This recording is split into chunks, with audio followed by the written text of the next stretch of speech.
Et bonjour, bonsoir chers auditeurs, bienvenue dans notre calendrier de l'Avent que nous avons décidé cette année de vous offrir pour cette période qui va précéder les fêtes et qui va nous mener tranquillement vers Noël. Je suis Falsiparum. Et moi, Bloody Nurse. Moi, Bookie Nurse. Moi, Falchistera. Et moi, Bloody Muse. Bonjour les enfants, et donc chers auditeurs, vous avez pu voir que ça va être un enregistrement collaboratif avec les enfants du podcast Medicine City. Nous avons préparé une petite histoire en 25 journées qui vont être lues les unes après les autres par chacun d'entre nous. On va alterner, je vais commencer, puis ça va être Bloody Nurse, et puis ensuite Bookie Nurse, puis Falchistera, et enfin Bloody Muse, et jusque le 25 décembre jusqu'à Noël, donc nous allons vous égrener cette histoire qui, j'espère, vous plaira. Vous êtes prêts ? Oui. Oui. Oui. Jour 22, le monde dehors. Cette nuit-là, la tempête s'était déchaînée sur la vallée. Le vent avait hurlé contre les vitres, plié les sapins, arraché les lignes électriques. Au matin, le silence revint, mais un silence coupé du monde.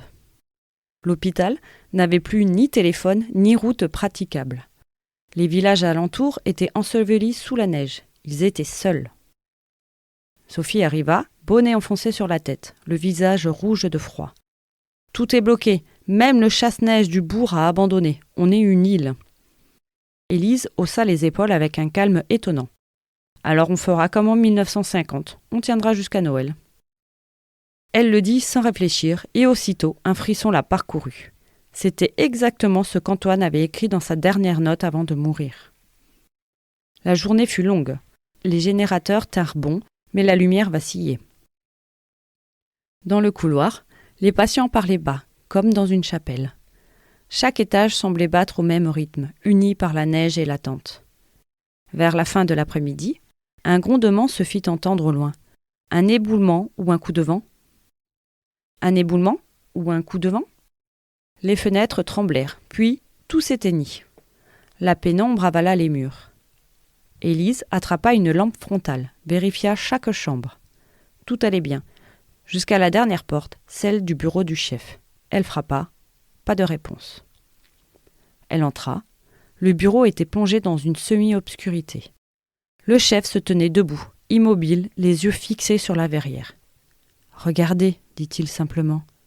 Dehors, la neige ne tombait plus, mais un spectacle incroyable se déployait.